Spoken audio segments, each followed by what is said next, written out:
मछली जल की रानी है, जीवन उसका पानी है, हाथ लगाओ तो डर जाएगी, पानी में डालो तो मर जाएगी। वाह केशव, तुम तो बहुत अच्छा पढ़ते हो। ये है केशव, दूसरी कक्षा का छात्र है ये और पढ़ाई में कितना तेज। और ऐसे देखें तो हर बच्चे को ही पढ़ने का अधिकार तो होना ही चाहिए ना। बहुत से ऐसे महान लोग हैं जिन्हें हम जननायक कहते हैं, जो इसी तरह केशव जैसे ही बच्चों को पढ़ाने का जिम्मा लेकर आगे बढ़ते हैं, क्योंकि उनकी सोच होती है कि समाज के हर बच्चे को पढ़ना जरूर चाहिए। लेकिन आज हम बात कर रहे हैं कर्नाटक की एक ऐसी महिला की जिन्होंने न केवल बच्चों की शिक्षा को लेकर काम किया, बल्कि जब स्वास्थ्य की ओर देखा तो फिर दूर दराज के लोगों तक बुनियादी स्वास्थ्य की सुविधाएं पहुंचाने में जुट गई। फिर उनकी नजर पड़ी महिलाओं पर, तो उन्हें आत्मनिर्भर बनाने के लिए उन्हें कौशल प्रशिक्षण भी देना शुरू कर दिया। यूं ही नहीं वे कहलाती कर्नाटक की मदर टेरेसा।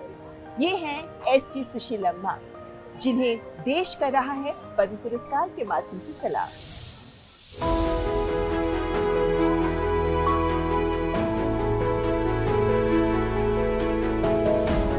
कर्नाटक की धरती जहां सेवा और संवेदना की परंपरा गहराई से जुड़ी है, वहीं से उभरती है एक ऐसी कहानी जो दशकों की तपस्या, समर्पण और निस्वार्थ कर्म की मिसाल बन चुकी है।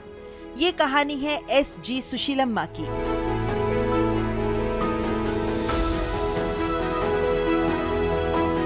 जिन्हें लोग स्नेह और सम्मान से कर्नाटक की मदर टेरेसा के रूप में जानते हैं।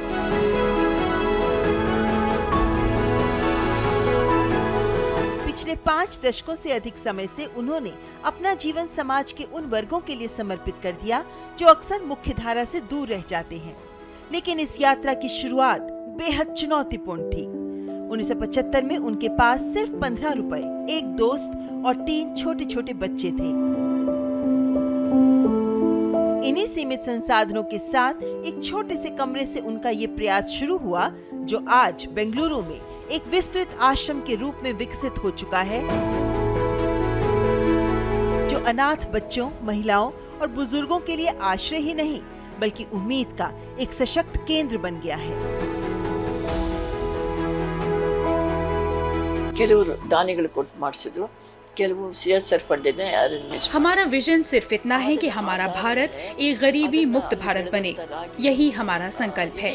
इसके लिए हम ट्राइबल लोगों को उदाहरण के रूप में लेकर काम कर रहे हैं, ताकि उनका समग्र विकास हो।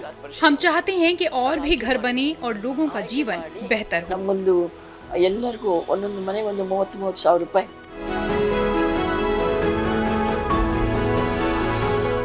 ನಮ್ದು ವಿಷನ್ ಇಷ್ಟೇನೆ। CSR फंड से इसे और विकसित किया गया। वहाँ उगाई गई रागी को पूरे भारत में A1 बीज के रूप में चुना गया, जिसे नेशनल सीड्स कॉरपोरेशन ने मान्यता दी। हमारा उद्देश्य था कि हर परिवार को महीने में 30,000 रुपए की आय हो। इसके तहत महिलाओं ने बीज उत्पादन शुरू किया और उन्हें लगभग 30,000 रुपए मासिक आय मिलने लगी। ಬೇಡ ಟೈಮ್ ಇಲ್ಲ ಅಂತ ಹೇಳಿದ್ರಿ। सुशीलम्मा का ये सफर केवल सेवा तक सीमित नहीं रहा, बल्कि सशक्तिकरण की व्यापक यात्रा बन गया। शिक्षा के क्षेत्र में उन्होंने नर्सरी से लेकर उच्च प्राथमिक स्तर तक विद्यालयों का संचालन किया, ताकि हर बच्चे को सीखने का अवसर मिल सके।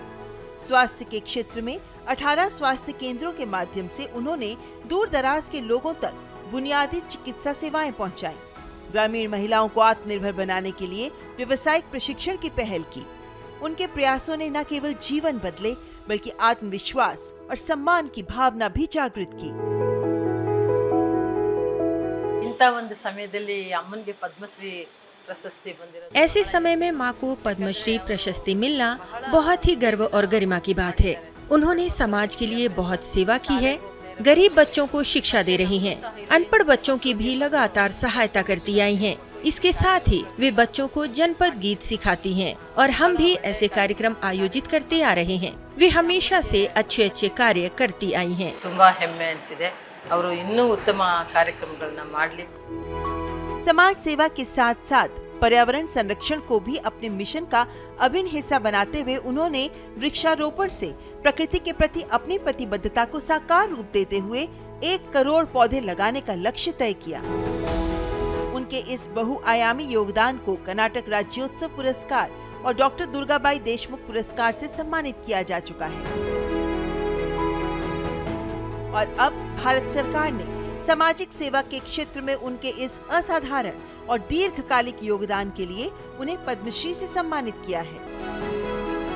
ये कहानी उस अटूट विश्वास की है जो ये साबित करता है कि सेवा, संवेदना और संकल्प से समाज को बदला जा सकता है। समाज सेवा के क्षेत्र में अपने अतुलनीय और दीर्घकालिक योगदान के लिए समाज सेवी S.G. सुशीलम्मा को पद्मश्री सम्मान के लिए हार्दिक बधाई।